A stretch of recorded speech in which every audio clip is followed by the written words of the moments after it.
let's do Guitar of the Week. This is a Framus Television. Ooh. With dual P90s. So what is a Framus Television? Well, it is a very thin guitar that is hollow.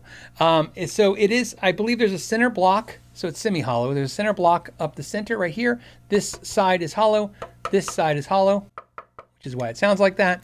And it has a beautiful stained blue flame top right there. And it has a beautiful flamed back. And then the center is mahogany. And you can see right here, you look at the neck, you can see the flamed maple right there. Look at how nice that is. So you can see where it's nice. Okay, so then you have a Tone Pro style bridge. You have a 3-way switch, volume and tone control, and 2 Seymour Duncan P90s. That's what it came stock with.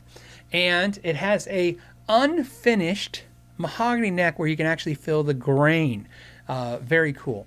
And then it has ratio tuning keys, and if you're not familiar with those, GraphTech ratio tuning keys is each tuning key is a different ratio so that they feel the same when you turn them, so not one's more dramatic than the other.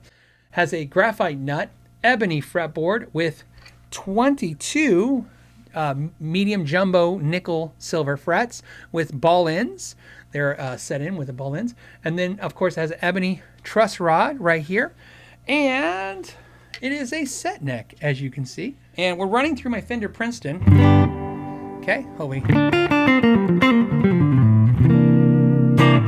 Okay, let me move that mic so you can hear it. And beautiful sounding instrument, beautiful playing instrument, of course. It's a master-built, German-made guitar that has just, I mean, the neck and the wood, all the wood has been properly dried for many years. And of course the P90s, staying with the neck pickup. Let's give it a playthrough and let's see what you can hear.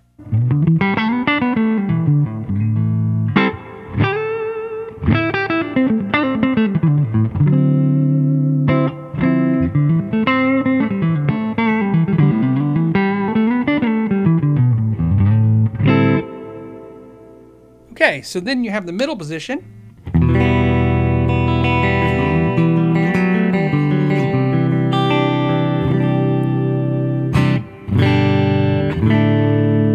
And of course the bridge.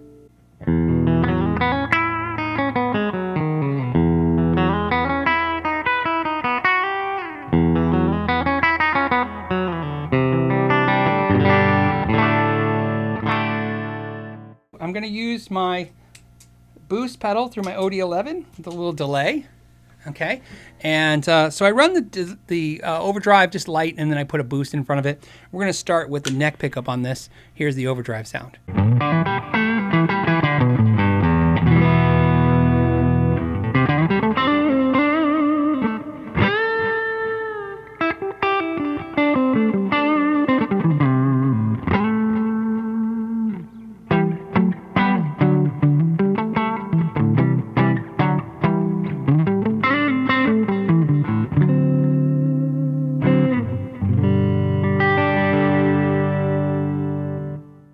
Now let's go to the bridge. I'm going to turn off the delay.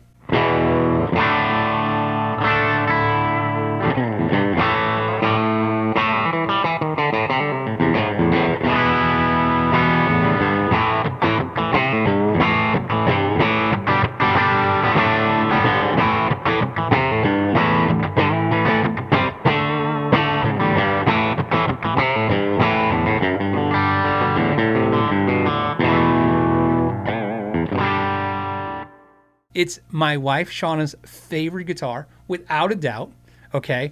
And not only is it her favorite guitar that I own, she steals it all the time. She's rolling her eyes. I'm sure she's watching the show because she doesn't steal all the time. But she has stolen it many times.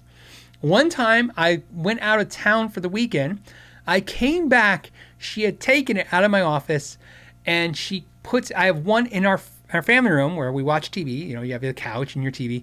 On one side of the TV, I have a wall hanger for guitar, and on the other side, I have a beautiful frame photograph of Eddie Van Halen that Larry DiMarzio took and had printed and gave to me as a gift. And so that's what I look at when I look at my TV. And she takes it all the time and she puts it in the front room so she can stare at it. How heavy is it?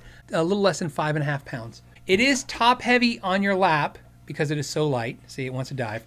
It is not top heavy with the strap because the horn is so long. Okay. But yeah, in your lap, there's a little bit of a nosedive to it. But the way your arm sits right here kind of positions it to hold. And it's just because, like I said, the headstock. You could probably solve that if they went to ultralight tuning keys like Hipshot. Framus really likes the Graphtec ratio tuners, and that's why they use them. So it is super light. In fact, it is so light that's one of those things, if you guys probably understand this, hopefully you understand this, when somebody says, oh, it's 8 pounds or 9 pounds or 7 pounds, sure, it gives you a gauge of it, but you ever felt a guitar that was maybe heavy, if it's like 8.5 pounds, but it felt like 12, and you feel sometimes a guitar that's like 7 pounds, but it feels like 5. You know, some guitars can feel even lighter than they are, heavier than they are. This guitar feels like it's air. To the point where anyone who picks it up, I have to warn them at first, like, hey, just so you know, it's going to feel really, really light. And even saying that, every single person without fail that picks this guitar up goes, wow. I mean, it feels like 3.5, 4 pounds tops, if that. Here's what I can tell you about the Television guitars. You can get the import version, I think, in the $1,000 to $1,200 range. You can get a German-made one in the $3,000 to $5,000 range, and then master built would start above that. This is, and then this is probably the most important thing. This is Framus's equivalent of a private stock. So if you want to know the price, just think of this. Imagine I pulled out a semi-hollow Paul Reed Smith private stock instrument. What would that cost? Framus is they call it master built. This is private stock. If you enjoyed this podcast clip, you can watch the entire episode by clicking the link in the description or streaming it on iTunes, iHeartRadio, and Spotify. You can also join it live every week, Friday at 3 p.m. Pacific Standard Time, and I hope to see you there. Until next time, know your gear.